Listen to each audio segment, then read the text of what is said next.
অনেক বেশি ঝামেলায় আছি, অনেক প্রবলেমে আছি, অনেক প্রশ্নের সামনে পড়ি।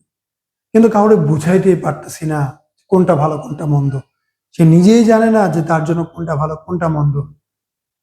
একদিন একটা বিক্রেতা আমাকে বলছিল, পাবলিক ভালোটা বোঝে না, যেটা চোখে ভালো মনে হয় ওইটাই ভালো, কিন্তু আসলে ভালোটা বোঝে না। বিষয়টা আপনাদের সাথেও হচ্ছে, আপনাদের সাথেও একই বিষয়ে হচ্ছে। আপনারা অনেকে বলেন যে ভাই আমার ফোঁটাটা এইখানে কইরা দেন, ঠিক আছে কইরা দিলাম। একজনকে এইখানে কইরা দেন, তাও কইরা দিলাম, এইখানে কইরা দেন। আরে ভাই, একজন ডক্টর 2012 সাল থেকে অপারেশন করে, আজকে 12 বছর যাবত, 12 বছরে 1000 করে করলেও 12,000 সার্জারি করছে। সেই মানুষটা কি জানে না আপনার জন্য কোনটা বেস্ট?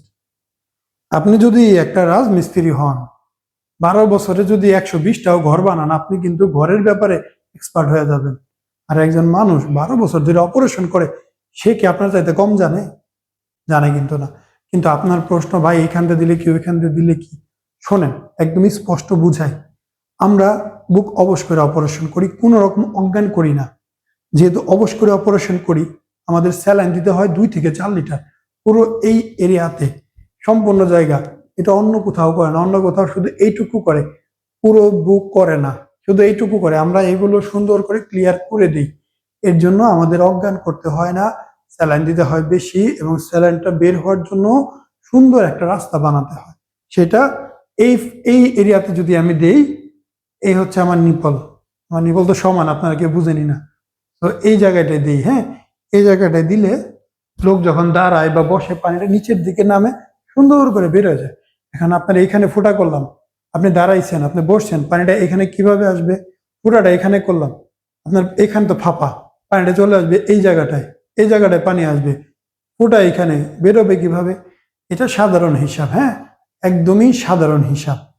আমার তো নিবল টিবল কিছু বোঝা যায় না, সবই ঠিকঠাক। আগে তো আরো ওজন কম ছিল, আরো ফিট ছিলাম, ওজন বাড়ছে, এখন একটু মোটা হয়েছি, আপনারা জানেন। তো ভাই, ভালো যেটা চান, অবশ্যই ডাক্তার ভালো বুঝবে। এবং আমরা অজ্ঞান করে করবো না, অন্যান্য জায়গায় অজ্ঞান করে করবে, আমরা অজ্ঞান করব না। আমরা আপনার এই ফোঁটাটা, এই যে হলো আমার নিপল, এখানে করবো, এই যে যে এখানে দেখেন, এই যে এইভাবে অ্যাঙ্গেল, নিপল বোটা, এখানে আর দিই না, এখানে এখন করি না, একটু এই পাশে করে দিই, একটু সাইড করে 45 বা 60 ডিগ্রি অ্যাঙ্গেল করে করে দিই। বাট এইখানে, এইখানে, এইসব জায়গায় করি না ভাই। যেসব সাইজ অনেক ছোট, ওগুলো ছোট সাইজগুলোতে টিউব না দিলেও চলে, ওগুলো আমরাও দেই না, কিন্তু মিডিয়াম সাইজ বা বড় সাইজ দিতে হয়। কারণ এই জায়গা দিয়ে যদি বারবার আমরা নিপলের মধ্যে লাইপোসাকশন করি, আমরা পচে নষ্ট হয়ে যাবে। এখান থেকে করি, এই যে আমরা স্ট্রং বেশি, এখানে নষ্ট হয় না এবং রেজাল্ট ভালো আসে। ফ্যাট বের হয় পরিপূর্ণ, সাইডগুলো থেকে ফ্যাট চলে যায়, সুন্দর শেপ আসে, পারফেক্ট শেপ। ঠিক আছে, যাই করবেন বুঝে শোনা করবেন। আমি আমার আঞ্চলিক ভাষায়, আমার এলাকার ভাষায়, দোহার নবাবগঞ্জের ভাষায় কথাগুলো বললাম, আশা করি বুঝতে পারছেন। শুদ্ধ ভাষায় বলা যেতেই পারে, কিন্তু অনেক ভাই বেরাদর সেটাকে ভালো মনে করে না, অফিসিয়াল মনে করে। তাই নিজের এলাকার মতো করে কইলাম, আশা করি বুঝতে পারছেন। খুবই ভালো। আজকে আমার এলাকার ভাই অপারেশন করতেছে, এলাকার মধ্যে নাম হয়ে গেছে, এখন সবাই খোঁজ খবর দেয় চিকিৎসার জন্য। সিম্পল ভাবে আপনাদের বুঝাই বললাম, অফিসিয়ালি কোনো দরকার নাই। আমি সাধারণ মানুষ, সাধারণ থাকতে চাই, আপনারা ভালোবাসেন, এটাই যথেষ্ট।